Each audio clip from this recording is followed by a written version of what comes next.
¿Quién era realmente Marco Polo? ¿Un mentiroso? ¿Un soñador?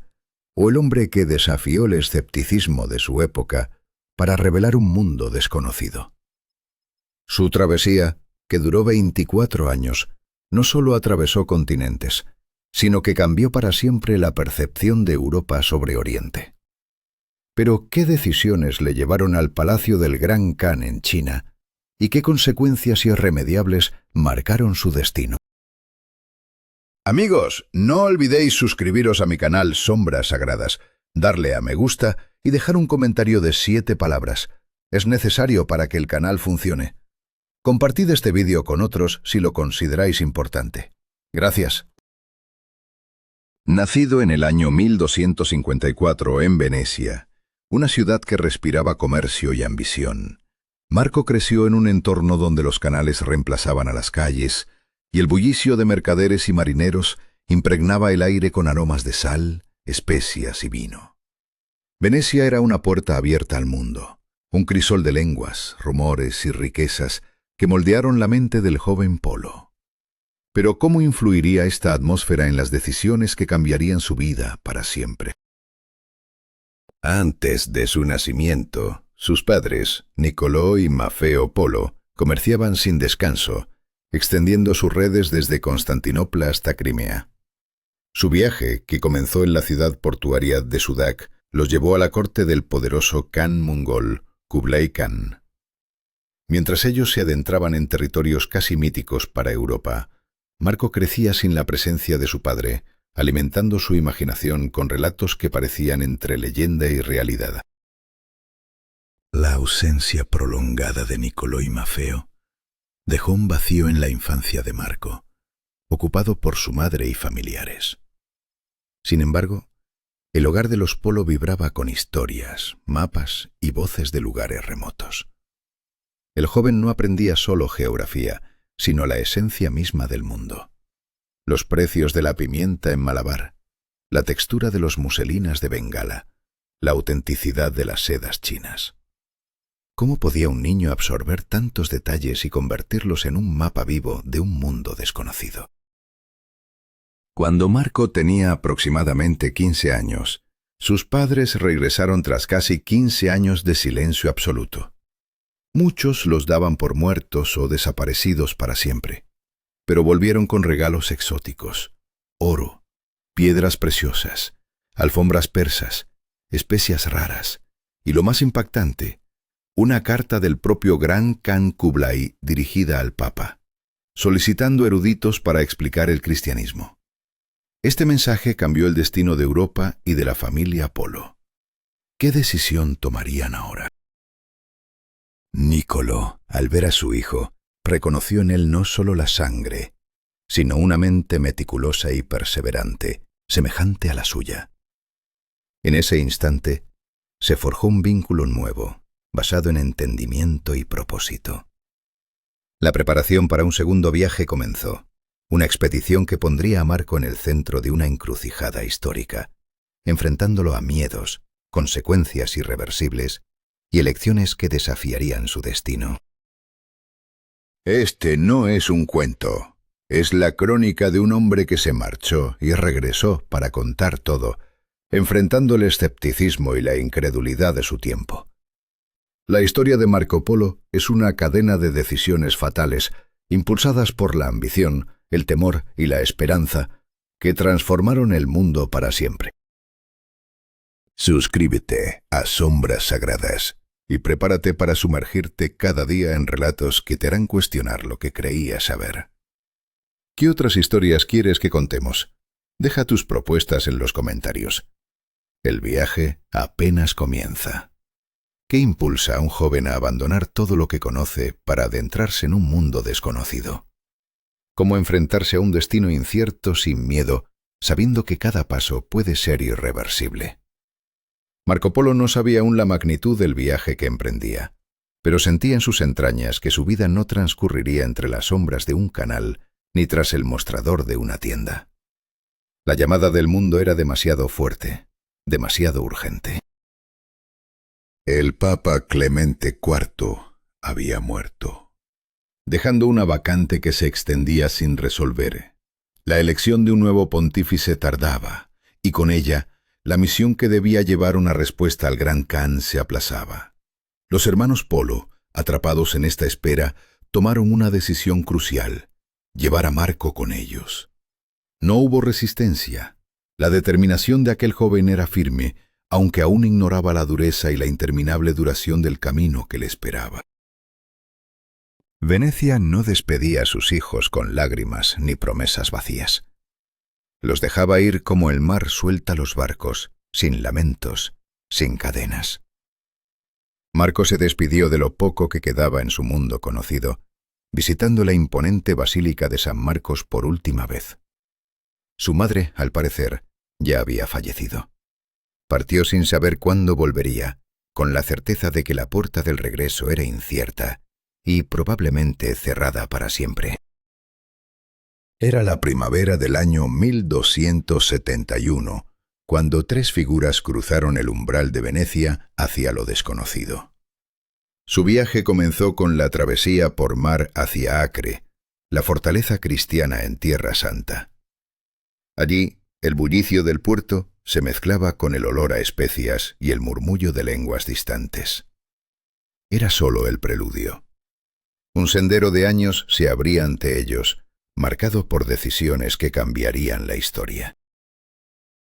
En Acre recibieron cartas de recomendación firmadas por Teobaldo Visconti, legato papal y futuro papa Gregorio X.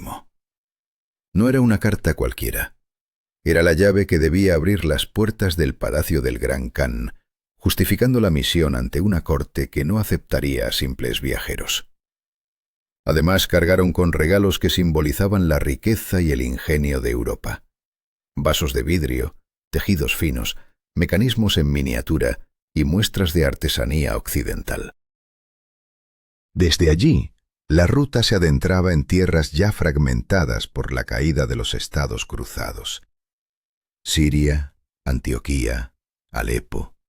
Cada lugar imponía su propio peligro, su propia ley. El calor era abrumador y la amenaza constante.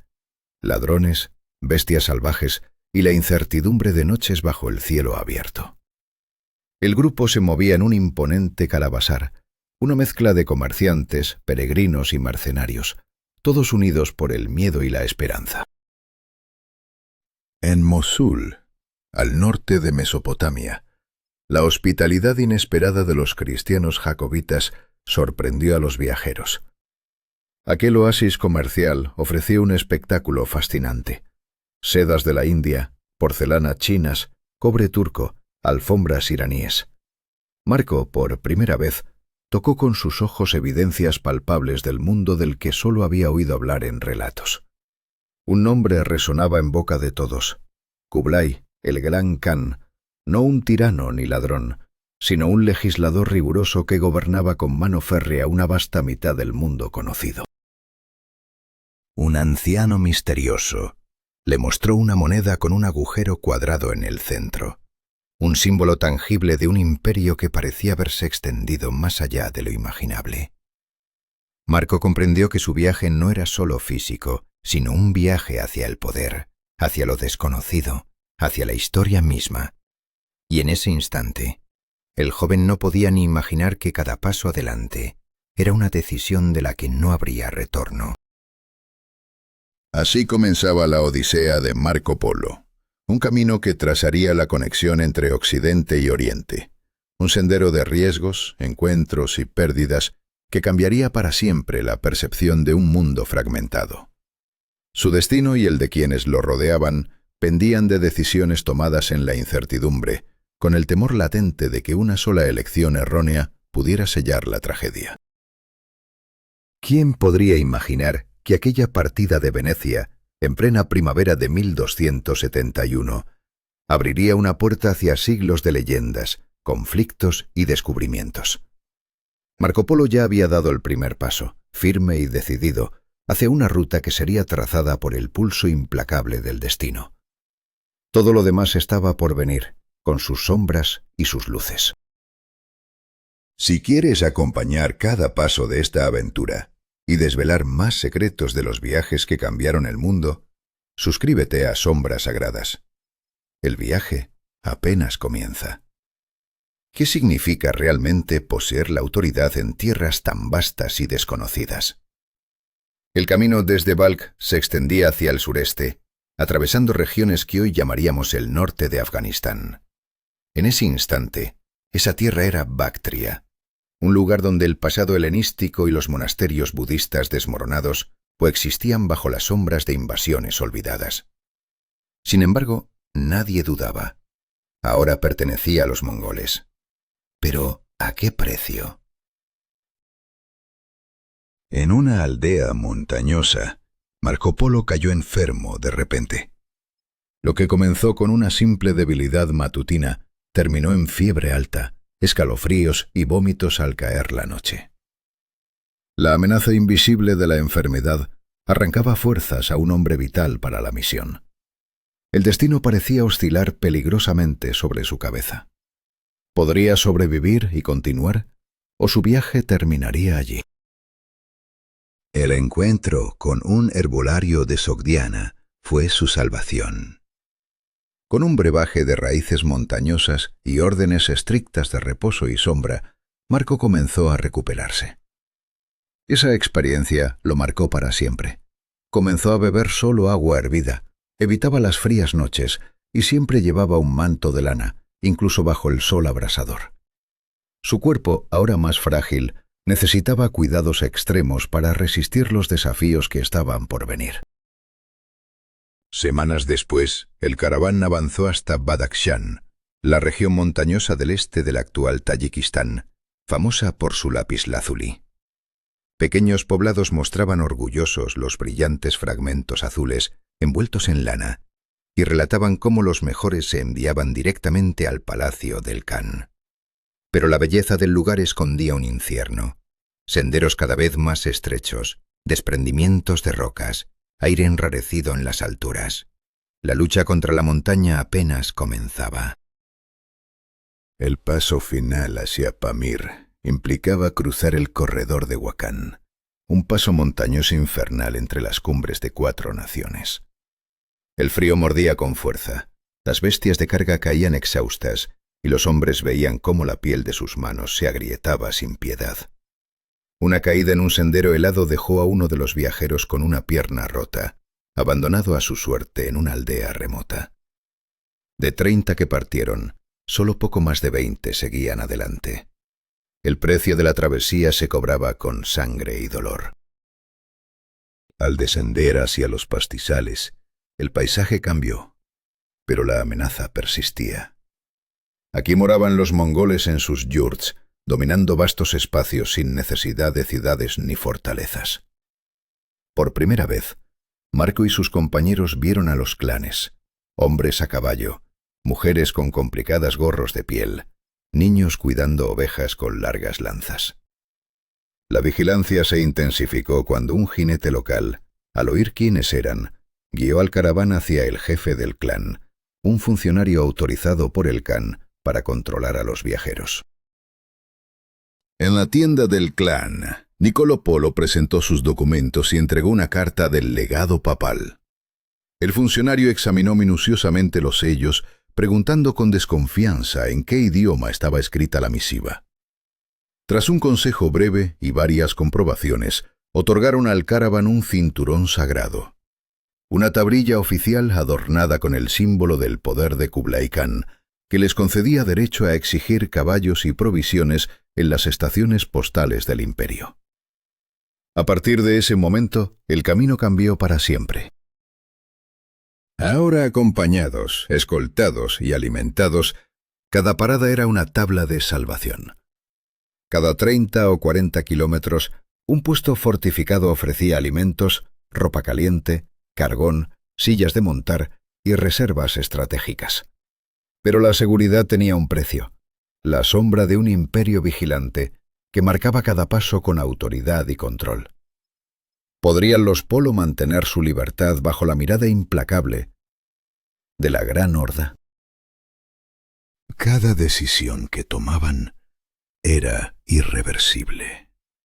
Cada paso hacia el corazón de aquel imperio vasto y despiadado tejía una red de consecuencias que los perseguirían para siempre. Marco sentía en su piel la tensión de un destino que no podía cambiar. Estaban preparados para lo que les esperaba más allá de las montañas. Sus susurros y temores, sus luchas y victorias, forman parte de una historia que no solo habla de tierras lejanas, sino de la fragilidad humana ante lo desconocido. Te invito a descubrir junto a nosotros los secretos, las sombras y las decisiones fatales que marcaron el camino de Marco Polo y sus compañeros en Sombras Sagradas. ¿Estás listo para seguir ese viaje? Suscríbete y no pierdas ni un instante. ¿Cuánto pesa una decisión cuando el destino de imperios enteros está en juego? ¿Qué temores ocultan los silencios de un hombre atrapado entre mundos? ¿Puede un solo viaje cambiar el curso irreversible de la historia? Marco Polo avanzaba, consciente de que cada paso le acercaba a un umbral donde nada volvería a ser igual. Marco no se asombraba tanto por la magnitud del imperio, sino por el orden que dominaba cada rincón. No era el látigo ni la violencia lo que gobernaba, sino reglas y jerarquías férreas. Él anotaba, absorbía cada detalle, sabiendo que la disciplina era el verdadero poder. Pero el verdadero desafío apenas comenzaba. Caminaban junto a la ruta que siglos después conoceríamos como la Gran Ruta de la Seda, sin saber siquiera el nombre de ese camino. Los caravanas se cruzaban con ellos. De occidente llegaban plata y vino, mientras del este fluían sedas, papel, ungüentos y gemas preciosas. En ciudades como Samarcanda y Bujara, al sur de su camino, ya circulaban leyendas sobre un emisario papal rumbo a la corte del Gran Khan. El peso de esas historias aumentaba la tensión en el aire. Los funcionarios que encontraban pedían relatos sobre Venecia, sobre el mar, sobre el Papa. Marco respondía con calma, evitando exagerar, pero con cada palabra sentía crecer la importancia de su rol. No era solo un viajero, era un símbolo de un mundo lejano, de un continente que aquí existía solo en susurros. Entre las montañas de Karakorum y los ríos que bajaban del lejano oriente, el camino se dividía. Hacia el sur, la ruta se perdía rumbo a Kashgar y las cumbres del Himalaya, mientras que hacia el este se abría un paso peligroso, más corto, a través del Altai, hacia el corazón del imperio. Marco Polo eligió el camino del este. Sabía que al hacerlo, se adentraba en un territorio donde cada decisión sería un riesgo mortal. El frío aumentaba, los árboles desaparecían y las gentes eran cada vez más escasas. Pero esta carretera ya era oficial, controlada por el poder del Khan, y ellos no avanzaban como extranjeros, sino como portadores de la voluntad imperial. Cuando vieron la llanura que se extendía tras la última colina, llena de campamentos y primeros bastiones del norte de China, Marco comprendió que no solo Persia quedaba atrás, sino toda una era de su vida. Había cruzado desiertos, montañas, glaciares, atravesado tierras olvidadas por la memoria humana, donde templos destruidos convivían con fogatas humeantes. El miedo, la enfermedad, el frío y la soledad le habían acompañado como sombras implacables. Aún sin saber dónde comenzaba exactamente China, Marco sintió que se acercaba al núcleo de una potencia mucho mayor que un simple país. Cuando Marco Polo, junto a su padre y su tío, se aproximaba a la corte del Gran Khan, el camino dejó de ser una prueba incesante. Ahora, a ambos lados, caravanas de grano, tejidos, porcelana y sal avanzaban y se cruzaban con funcionarios, mensajeros y convoyes armados. Ya no era frontera, sino territorio bajo el control directo de la administración mongola. Al llegar a la residencia de Shandu, una de las estaciones de verano del gran Kublai Khan, escapando del calor de Kambalik, la capital, El caravanero fue detenido por guardias en la entrada. El traductor presentó un país de oro, una tablilla oficial con el sello del Khan entregado en Occidente. Revisaron los documentos, dieron paso y añadieron una escolta oficial. No había vuelta atrás.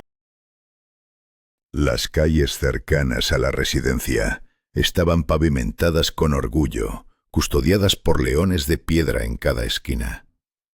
Alrededor, almacenes, caballerizas, cocinas y oficinas funcionaban con precisión impecable. Las casas de madera con techos arqueados pintados de rojo, azul y verde mostraban limpieza y orden silencioso. Nadie gritaba ni apresuraba sus pasos, no por miedo, sino por una disciplina que parecía hundirse en la misma esencia de aquel poder. La familia Polo fue alojada en una casa destinada a huéspedes extranjeros, con sirvientes, traductor, guardias y una lista estricta de normas. No se les permitía acercarse sin permiso a los aposentos del Khan, ni ingresar a la Cancillería sin acompañamiento, ni hablar con funcionarios sin vigilancia. Cada movimiento estaba sometido a una jerarquía implacable y vigilada.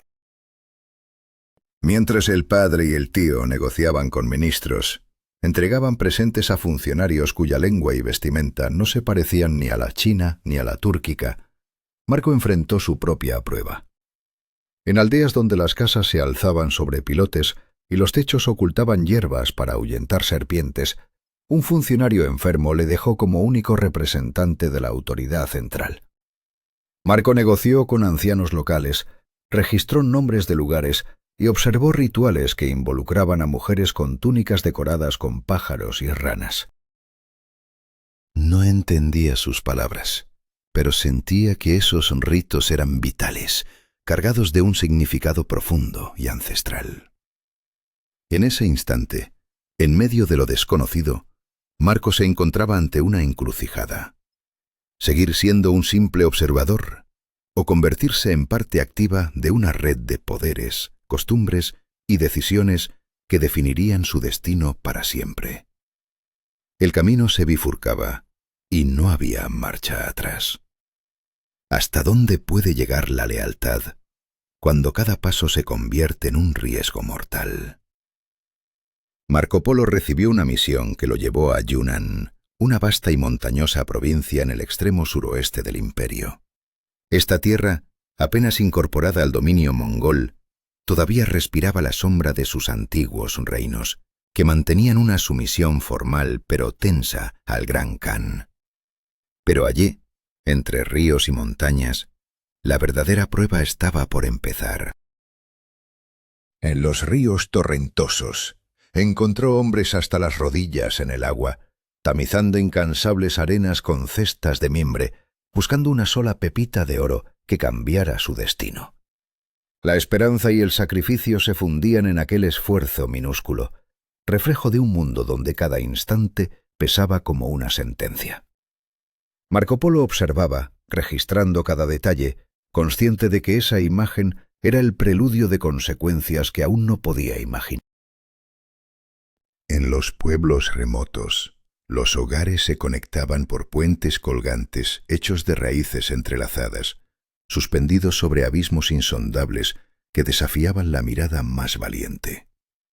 Marco describió uno de esos puentes como un camino precario sobre un vacío imposible de medir, un símbolo de la frontera entre la civilización y la incertidumbre. Allí, la fragilidad de la vida pendía de un hilo invisible. En una de esas aldeas, encontró a un monje que llevaba en la manga una pequeña ave con un ala rota, un prisionero silencioso de las heridas del tiempo. El hombre confesó haber encontrado a la criatura herida años atrás y nunca haberla soltado desde entonces. Marco no preguntó por qué. Entendió que algunos secretos escapan a las palabras y solo existen para recordarnos la profundidad insondable del mundo que exploraba. Más tarde, Kubilai lo envió hacia las regiones sureñas, a la frontera con Birmania.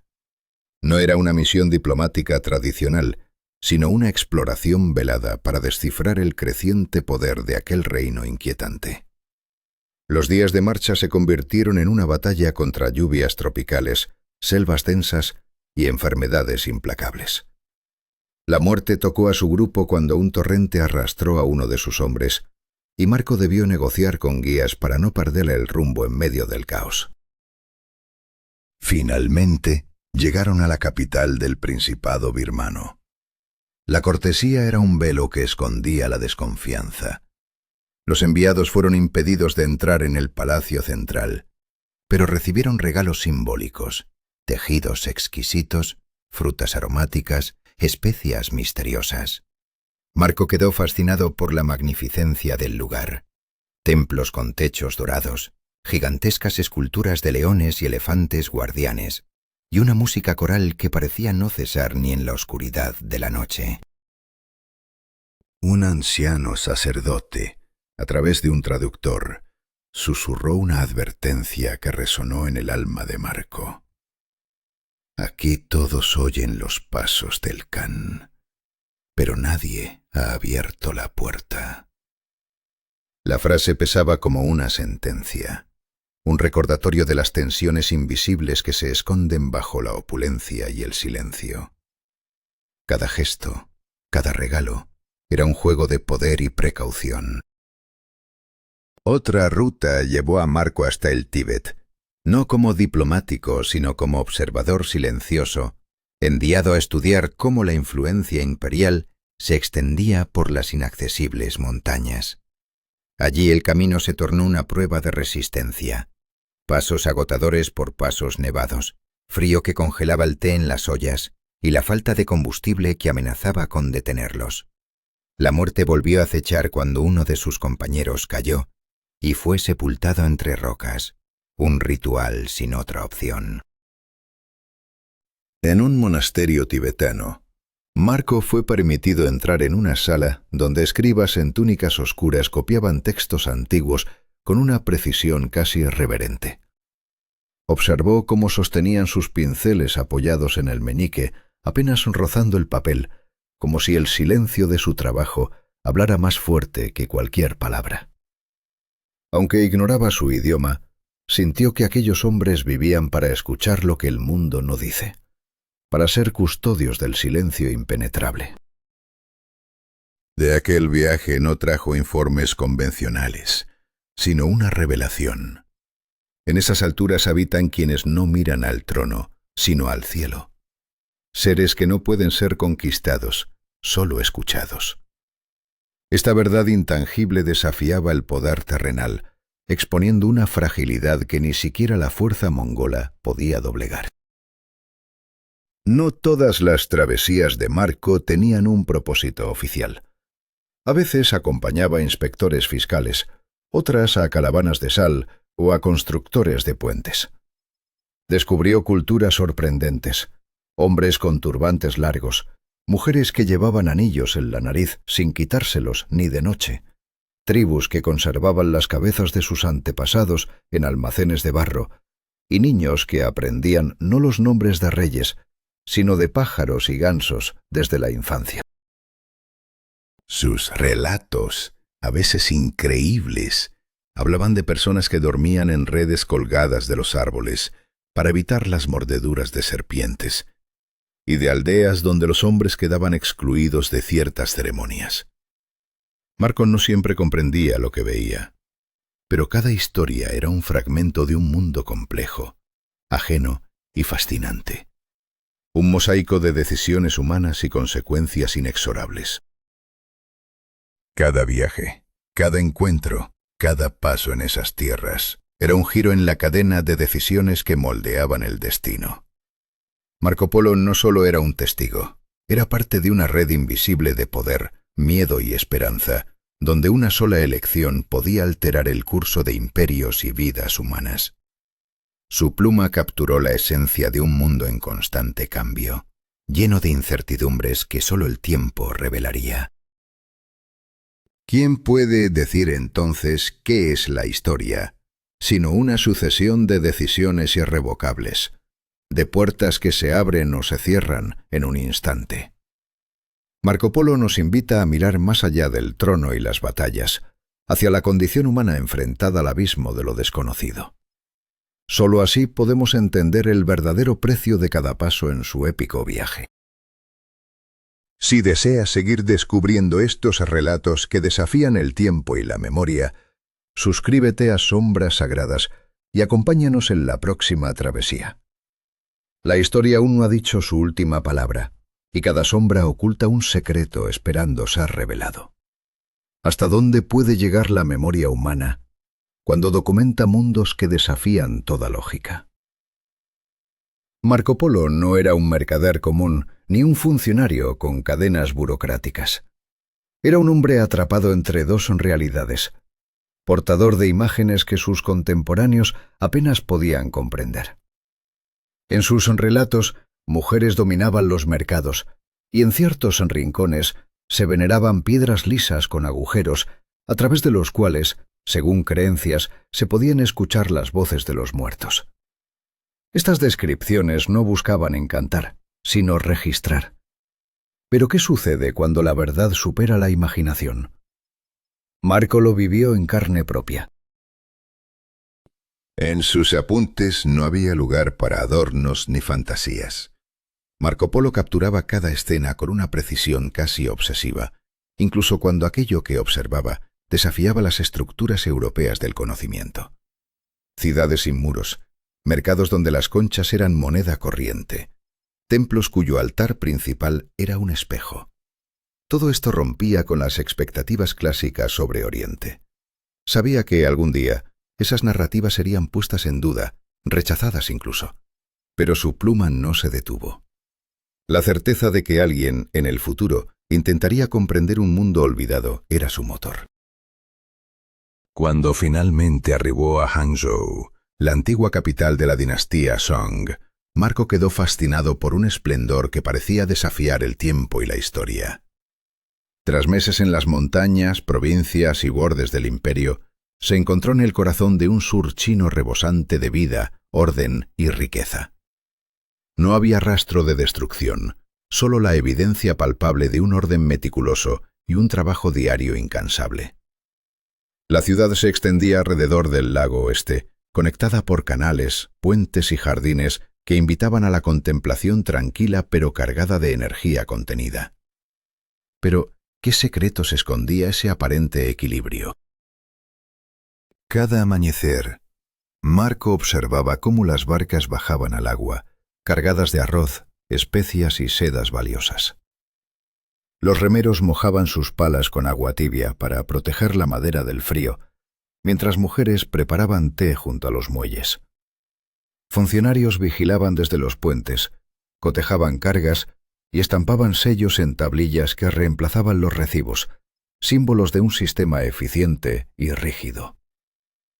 En uno de los hogares de un comerciante respetado, Marco descubrió una biblioteca con cientos de libros impresos en bloques de madera, donde cada palabra estaba invertida, como un enigma visual. Fue allí donde vio por primera vez el dinero de papel.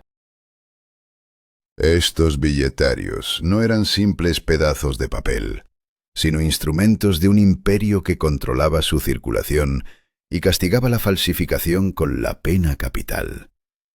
Cubiertos de sellos y signos, tenían tanto valor como la plata y circulaban libremente en toda la vasta extensión imperial. En esta sofisticación financiera, Marco entendió que el mundo que conocía estaba a punto de confrontarse con realidades radicalmente distintas. Sin embargo, no todo era calma en el paraíso comercial de Hangzhou. Durante semanas, exploró el puerto donde se preparaban las naves para viajar hacia provincias sureñas y archipiélagos lejanos. Vio cómo se cargaban fardos de seda, cofres de porcelana y sacos de jengibre seco y corteza de madera. En los mercados, comerciantes ofrecían especias, papel, lámparas, utensilios, mezclas para fumar y hasta platillos preparados al instante, como fideos y empanadillas envueltos en hojas de palma. Todo transcurría con una calma tensa, sin prisas ni pausas, como si cada movimiento estuviera marcado por un destino ineludible que pendía sobre ellos. Pero la sombra se cernía. Antes de partir, Marco percibió un cambio decisivo en la atmósfera del palacio. Kublai Khan, debilitado por la vejez, se aislaba cada vez más, y las decisiones, antes rápidas y firmes, ahora se demoraban en la oscuridad. Los antiguos aliados de la familia Polo desaparecían o se distanciaban, mientras nuevos cortesanos, jóvenes militares y funcionarios del norte mostraban desconfianza hacia los extranjeros. El recibimiento, de cálido y generoso, se tornaba frío y breve. Marco anotaba con inquietud. El respeto permanece, pero el interés se ha esfumado. La estabilidad que parecía inquebrantable comenzaba a resquebrajarse. El viaje por la costa no era veloz.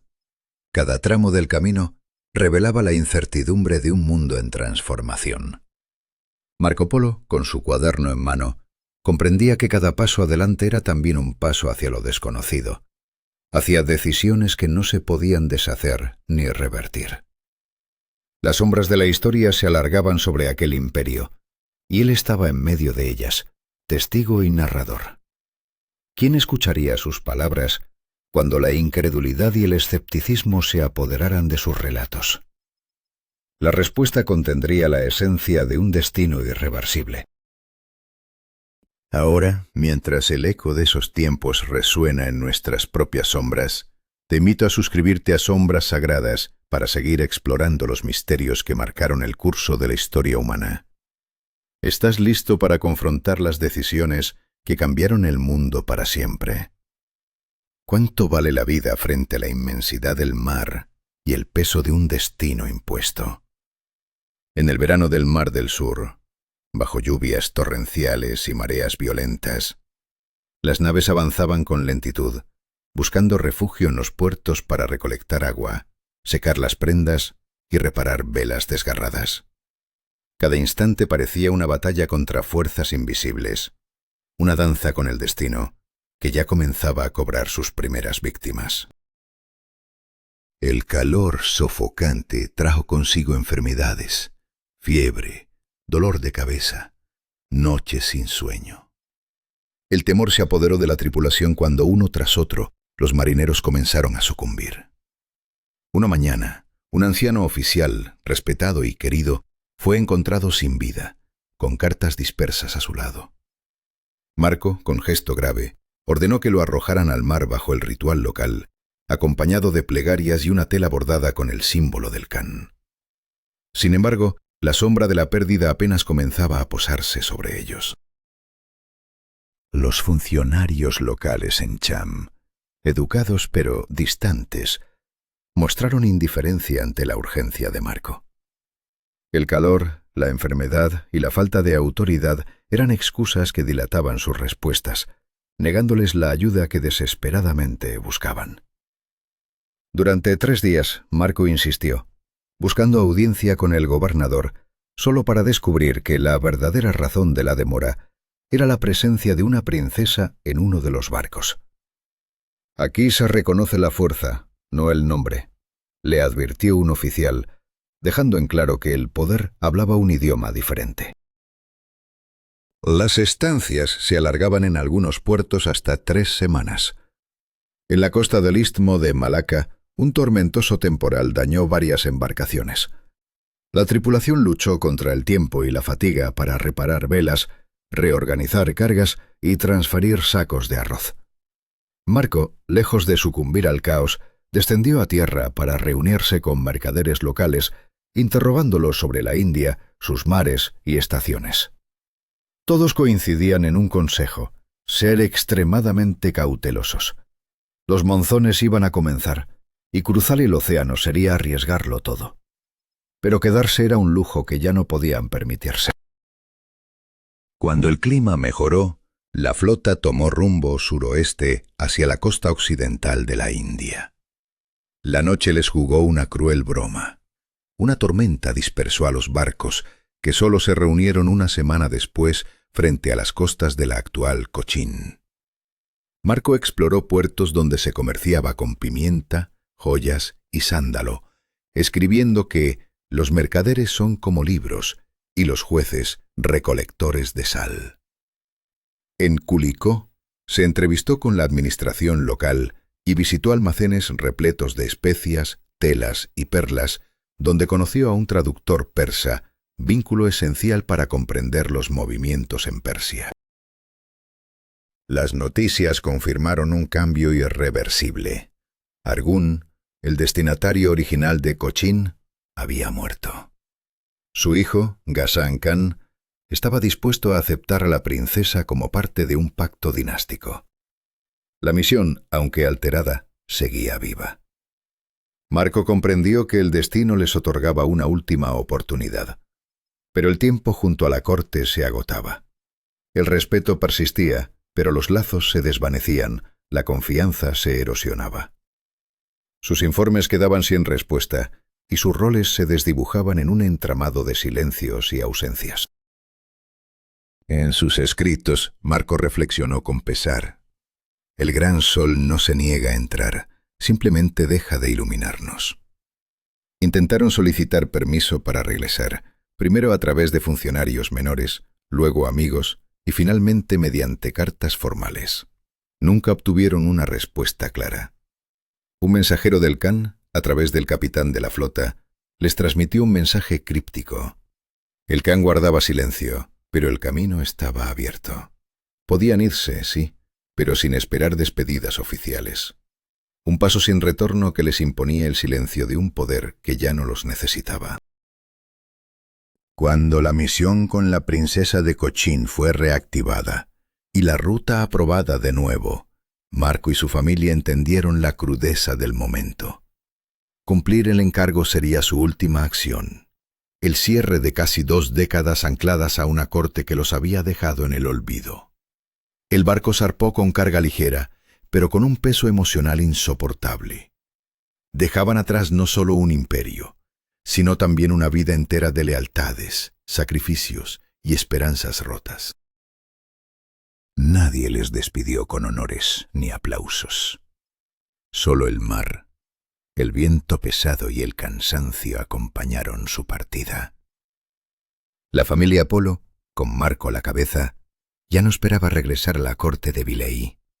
Su papel en la historia se desvanecía lentamente, envuelto en un silencio que anunciaba la ruptura definitiva.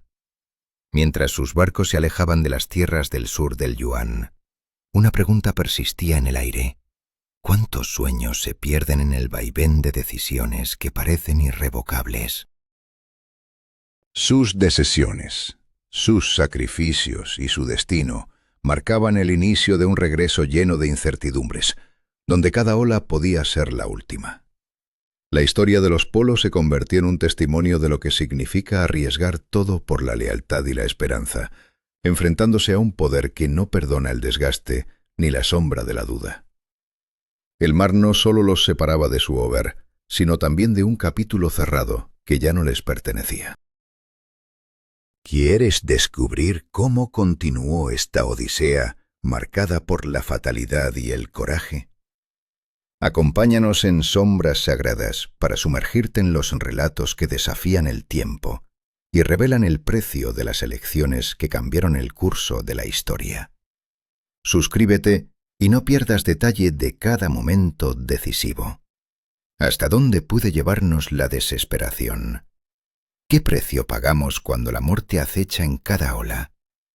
La flota que escoltaba a la princesa Cocojina hacia el Golfo Pérsico estaba marcada por el destino desde el primer día. 14 naves surcando aguas llenas de incertidumbre, y la tragedia se desató temprano.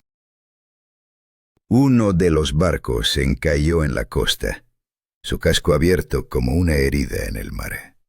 El cargamento tuvo que ser apresuradamente redistribuido entre las otras naves, pero la peor pérdida fue humana. Varios marineros murieron al intentar nadar hacia la orilla. Cada vida que se hundía era un golpe a la esperanza que aún mantenían. Al llegar a la costa de Malabar, no fue la naturaleza quien volvió a golpear, sino el destino cruel de la burocracia. El jefe administrativo encargado del itinerario murió repentinamente. La confusión y el miedo paralizaron a los sirvientes y a las tripulaciones, dando inicio a una larga espera que amenazaba con sembrar el caos. En medio de ese vacío de poder, Marco tomó las riendas. No solo organizó listas y redistribuyó cargas, sino que negoció con los capitanes para mantener la flota unida. Sin embargo, el calor tropical aceleraba la descomposición de los suministros, los ratas infestaban las bodegas, y la lucha por cada barril de agua se convirtió en un juego macabro contra la muerte. Pero el peor enemigo no era visible. En el mar de Bengala, la enfermedad se propagó como un incendio incontrolable. De 3 enfermos a 21 en una semana. Fiebre, vómitos, debilidad extrema. El aislamiento en una bodega no fue suficiente. Pronto la infección se esparció por toda la flota. Marco, sin ser médico, aplicó los viejos consejos de los sanadores chinos: mantener el aire seco, evitar estancamientos, ventilar los espacios. Con cada cadáver quemaban ropa y desinfectaban lo que podían con el escaso agua fresca. Pero la peste impregnaba cada rincón, una sombra que parecía interminable. La tierra de Sumatra apareció como un espejismo salvador.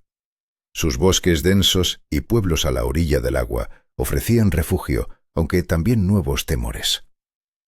El desgaste era visible en hombres y barcos. La hospitalidad de los lugareños era incierta. El campamento se estableció en una elevación, intercambiando tejidos y armas por alimento y agua. El sacrificio continuó.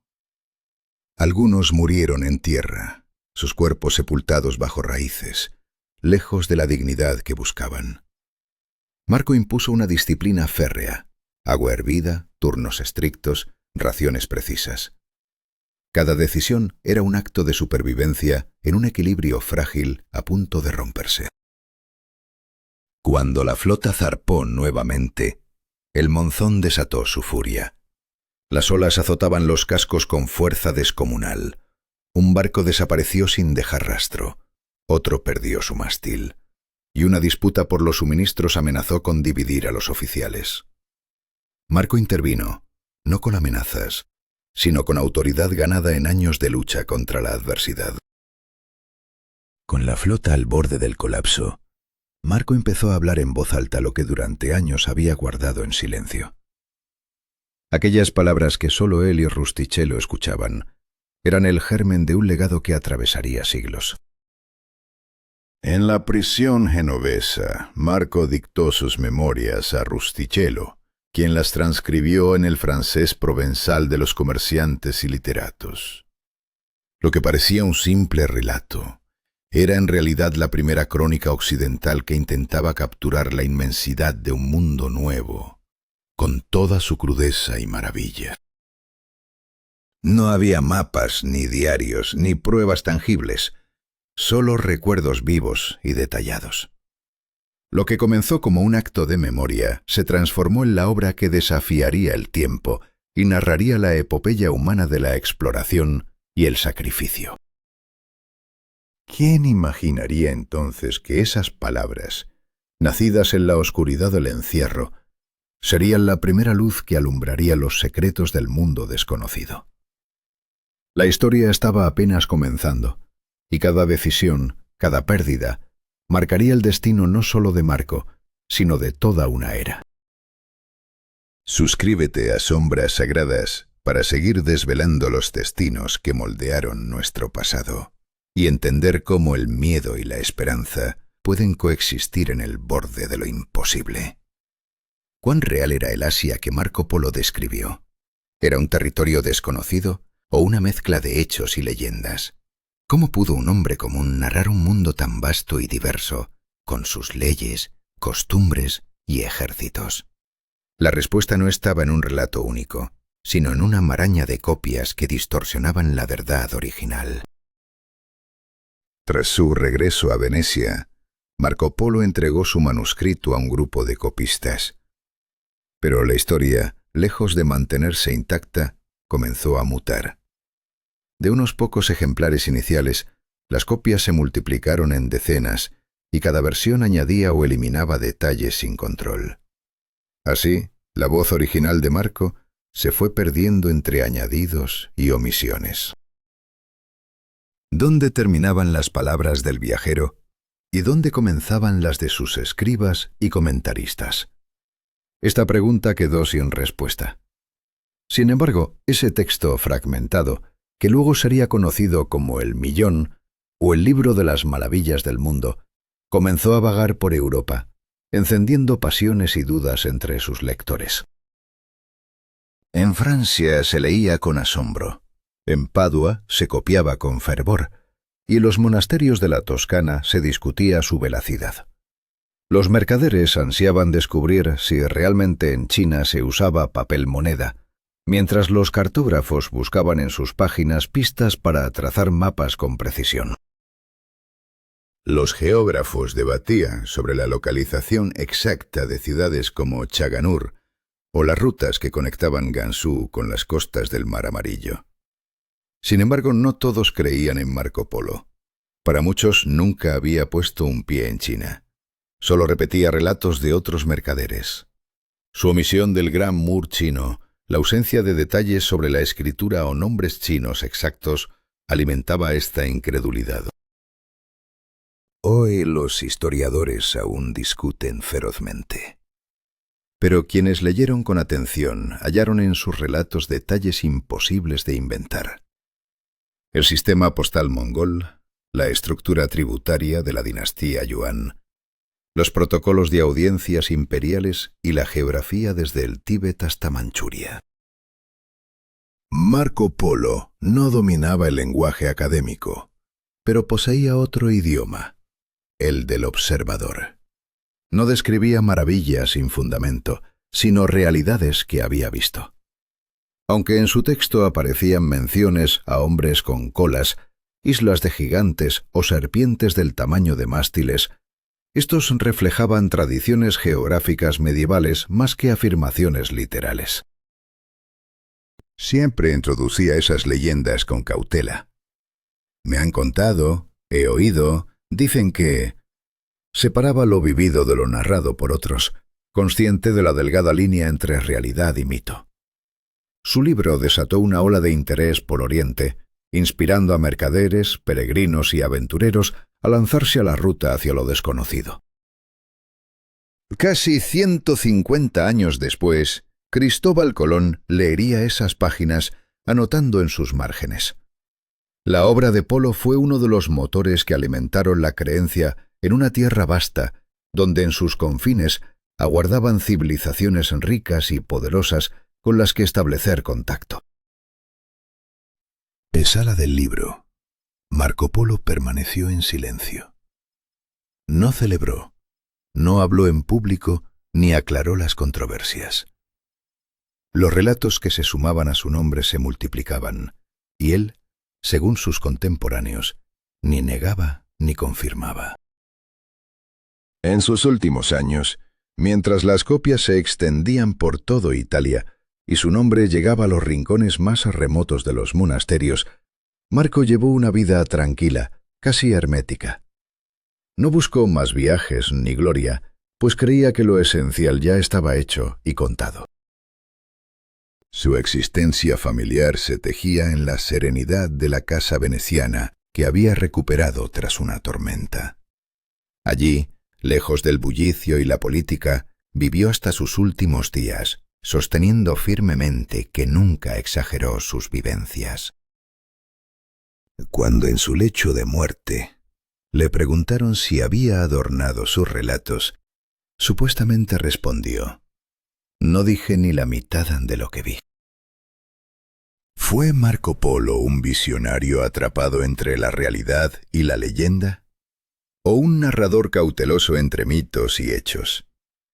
Su legado persiste, una cadena de decisiones fatales y relatos que cambiaron para siempre la mirada europea hacia Oriente. Si esta historia te ha atrapado, acompáñanos en Sombras Sagradas para seguir explorando los secretos que moldearon nuestro mundo. Suscríbete y no te pierdas la próxima revelación. ¿Quién era realmente Marco?